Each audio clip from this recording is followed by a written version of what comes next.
हम जब भी किसी महान कलाकार के जीवन को देखते हैं तो हमें उसकी किस्मत पर जलन होने लगती है। हम सोचते हैं कि इस कलाकार की सारी शोहरत सिर्फ इसकी किस्मत के कारण है। इस तरह हम उसकी मेहनत को नजरअंदाज कर देते हैं, जबकि सच यह है कि हम अगर एक बार किसी भी महान इंसान के जीवन में झांक कर देखें तो हमें जीत और मेहनत, कठिन परिश्रम, अद्भुत समर्पण नजर आएगा। आज हम आपको मशहूर फिल्म अभिनेता मनोज वाजपेयी के जीवन से जुड़ी कुछ ऐसी घटनाएं बताएंगे जिसे सुनकर आपको महसूस होगा कि कामयाबी कितने संघर्ष के बाद हासिल होती है।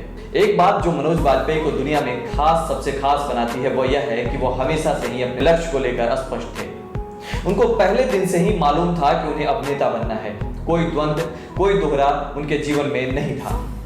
उन्होंने होश संभालते ही अभिनेता बनने की तरफ कदम बढ़ा दिए थे। यही यात्रा जब मनोज वाजपेयी को दिल्ली लेकर पहुंची तो उनके जीवन में मन को तोड़ देने वाले अनुभव हुए। उन्होंने दिल्ली के नेशनल स्कूल ऑफ ड्रामा में एडमिशन के लिए खूब प्रयास किए, मगर उन्हें एनएसडी में एक के बाद एक लगातार रिजेक्शन मिले। वे लोग जो मनोज वाजपेयी के साथ थिएटर करते थे उन्हें भी हैरानी होती थी कि यह कैसे संभव है कि एक इतने शानदार अभिनेता को लगातार सफलता मिल रही है। यकीनन मनोज वाजपेयी भी आहत होंगे। उनके पास दिल्ली में रहने खाने के पैसे भी बहुत मुश्किल से हो पाते थे। कठिन जीवन था, लेकिन उनके जुनून में कोई कमी नहीं आई। वह लगातार मेहनत करते रहे। इस मेहनत का नतीजा उनको जल्द ही मिला।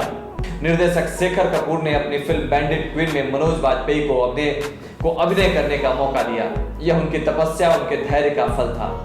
फिल्म में मनोज वाजपेयी ने शानदार काम किया। फिल्म की बहुत चर्चा हुई, लेकिन मनोज वाजपेयी का संघर्ष अभी लंबा था। फिल्म बैंडिट क्वीन के बाद शेखर कपूर एलिजाबेथ बनाने विदेश निकल गए और मनोज वाजपेयी जैसे कलाकारों का वर्तमान अदर में लटक गया, इसलिए कि उस दौर में यथार्थवादी सिनेमा बनाने वाले चुनिंदा लोग थे। इसका असर यह हुआ कि मनोज वाजपेयी को लंबे वक्त तक काम नहीं मिला। एक तरफ बंबई की महंगाई, बड़ा परिवार, दूसरी तरफ बेकारी। इतनी अद्भुत प्रतिभा के बाद भी जब खालीपन जीवन में भर जाता है तो कितना तकलीफदेह होता है, इसका अंदाजा लगाना भी बहुत कठिन होता है। मनोज वाजपेयी को उस वक्त टीवी धारावाहिक करने के कई ऑफर्स मिले थे। ऐसे ऑफर्स जिन्हें वह स्वीकार कर लेते तो उनकी सभी तरह की आर्थिक समस्याएं सुलझ जाती, लेकिन उन्होंने उस पल समझौता नहीं किया। उन्होंने इंतजार किया, पीड़ा सहकर इंतजार किया। इसका फल उनको फिल्म सत्या के रूप में मिला। फिल्म सत्या में अपने शानदार अभिनय के दम पर मनोज वाजपेयी ने अपनी पहचान भारतीय फिल्म इंडस्ट्री में बना ली। अब सभी उनके अभिनय का लोहा मानने लगे थे। अब उनके पास काम की भरमार थी। अब मनोज वाजपेयी एक स्टार बन चुके थे।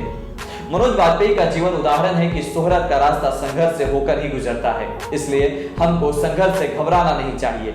हमको धैर्य रखना चाहिए और कर्म करते रहना चाहिए। समय जरूर बदलता है। गुणी और मेहनती व्यक्ति का समय जरूर आता है। अगर आप भी किसी भी प्रोफेशन में हैं, किसी बिजनेस में हैं या किसी एग्जाम की तैयारी कर रहे हैं तो आप भी अपने धैर्य को बरकरार रखें, क्योंकि एक धैर्य ही है जो आपको आपकी सफलता तक पहुंचाएगी।